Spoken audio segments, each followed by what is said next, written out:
আপনি মঙ্গোলিয়া কেন গেছিলেন? যাই নাই, একবার পর হুদাই আমার এই ভিসা করে দিছে। মানে কি? চাইছিলাম অস্ট্রেলিয়ার ভিসা, দিছে মঙ্গোলিয়ার ভিসা। Very pathetic. এবার যেন এমন না হয়।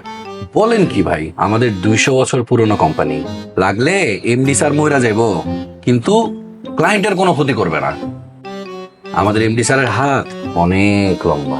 আমার কিন্তু কানাডার ভিসাই লাগবো, পারবেন? 100%। কিন্তু ভাই, খরচ একটু বেশি পড়বে। কত? এই ধরেন, ফাইল ওপেনিং 5,000, ভিসা পাওয়ার পর 4,000, কানাডা পৌঁছে 3,000, পিআর কার্ড পাওয়ার পর 2,000, পাসপোর্ট পাওয়ার পর 1,000 টাকা। আচ্ছা, দিলাম 5,000। এই নেন 5,000। ঠিক আমার কিন্তু কানাডার ভিসাই লাগবো। হয়ে যাবে ভাই, ডোন্ট ওয়ারি।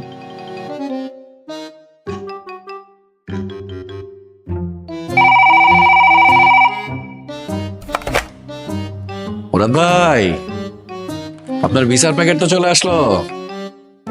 আয়শা পাসপোর্টটা নিয়ে যান। ঠিক আছে।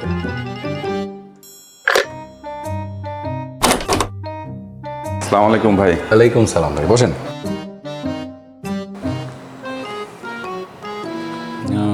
ওদু, যদু, বধু, এই মুরাদ। থ্যাংক ইউ ভাই।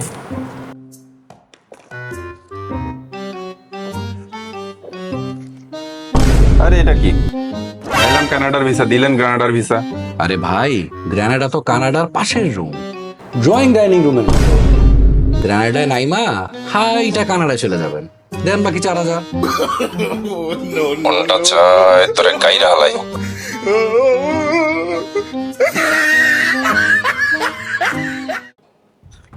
আবার সেই একই সমস্যা বললেন তিনি, চেয়েছিলেন কানাডার ভিসা, পেলেন গ্রানাডার ভিসা। এইভাবে কিছু ভুইফোর ট্রাভেল এজেন্সি আমাদের ইনোসেন্ট ট্রাভেলারদেরকে মিসগাইড করে যাচ্ছে।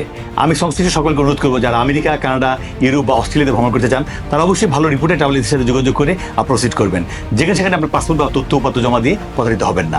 শাইলি ট্যুরসে আসুন, আপনার ভ্রমণ ভিসা সংক্রান্ত সকল তথ্য সংগ্রহ করুন। শাইলি ট্যুরস শাইলি ট্যুরসের একটি সিস্টার কনসার্ন।